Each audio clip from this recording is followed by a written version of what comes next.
康恩關懷中心生死教育系列，與你一起探討生命的限制，跨越老死的恐懼。死亡及飛。當聽到死亡及飛呢個名，有啲人可能會覺得有啲唔安樂，甚至諗點解會喺咖啡店度講死亡呢？其實死亡及飛嘅核心並唔係死亡嘅本身，而係透過講死亡，令到我哋更加懂得點樣去生活。咩係死亡及飛呢？死亡及飛係一種非常開放、輕鬆嘅對話活動。佢通常喺咖啡店、社區中心、教會、文化空間舉行。參加者會圍埋一齊坐，一邊飲咖啡、食點心，一邊自由傾下同死亡、生死、人生意義有關嘅問題。喺呢度冇講師、冇課程、冇說教。主持人嘅角色係確保氣氛安全、尊重、平等。真正嘅主角係每一位參與者嘅生命故事。喺死亡及飛裏面，大家可能會傾下，我最驚嘅死亡係啲咩嚟嘅呢？如果得返一年命嘅話，我嘅生活會點過呢？我希望人哋點樣去紀念我呢？面對親人嘅離世，我學到啲咩呢？我對善終嘅想象係點樣嘅呢？呢啲問題平時好少人願意講㗎，但係喺死亡及飛裏面，佢變得自然、真誠，甚至帶住一點點嘅溫暖。死亡及飛嘅起源。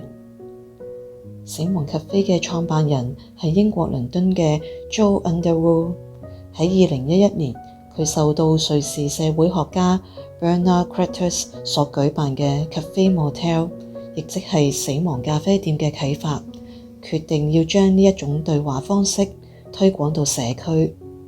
佢嘅理念好簡單，當我哋可以自由咁去傾死亡嘅時候，我哋就更加自由咁去生活落去。呢個理念引起全球共鳴。短短10幾年嘅時間，世界各地已經舉辦咗數千場嘅死亡及飛，由歐洲到美國，由亞洲到澳洲，都有人願意坐低落嚟，坦誠咁去傾下生命嘅終點。死亡及飛嘅3個核心理念。死亡及飛之所以吸引到咁多人，係因為佢有3個非常重要嘅精神。第一，死亡係生命嘅一部分。我哋經常都會避談死亡，但係死亡其實一直都提醒緊我哋，生命係有限嘅，而有限令生命變得更加珍貴。第二，冇議程，冇說教。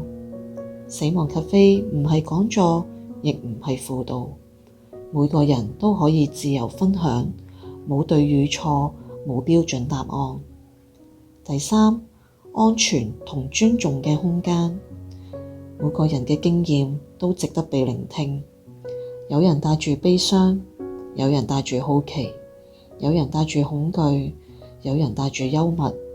所有嘅情緒都被接納。死亡及飛會傾啲咩嘅呢？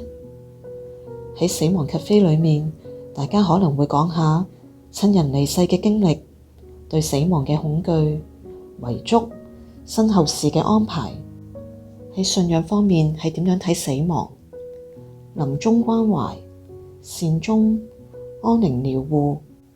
喺人生之中未完成嘅事，我哋想留低啲咩俾後代呢？有啲人第一次講死亡嘅時候會好緊張，但係講下講下反而會覺得輕鬆。原來講死亡唔係一個禁忌，而係一面鏡，令我哋更加睇到自己真正重視嘅係啲咩。死亡及飛嘅好處。好多參加者喺參加完活動之後都有好深刻嘅感受，總結成4點啦。第一，減少對死亡嘅恐懼。當死亡唔再係禁忌，佢就變得冇咁可怕啦。第二，深入咁去反省人生。喺講死亡嘅時候，通常呢都會令人重新思考嘅。乜嘢係我哋真正想要嘅生活呢？我有冇一啲人際關係需要去處理嘅呢？我想點樣被愛同埋點樣去愛人呢？第三，建立社群嘅支持感。原來好多人都有類似嘅恐懼、遺憾同埋困惑。喺分享裏面，人與人之間產生咗一種好深嘅連結。第四，幫助我哋思考生命嘅價值。死亡咖啡唔係要令人變得悲觀，而係要令人珍惜當下。康恩關懷中心為癌症病人同埋家屬提供免費支援同埋服務。我哋亦都積極推動生死教育，以致大家更加能夠積極嘅面對生命。請瀏覽我哋嘅網頁，又或者致電0412384838了解詳情。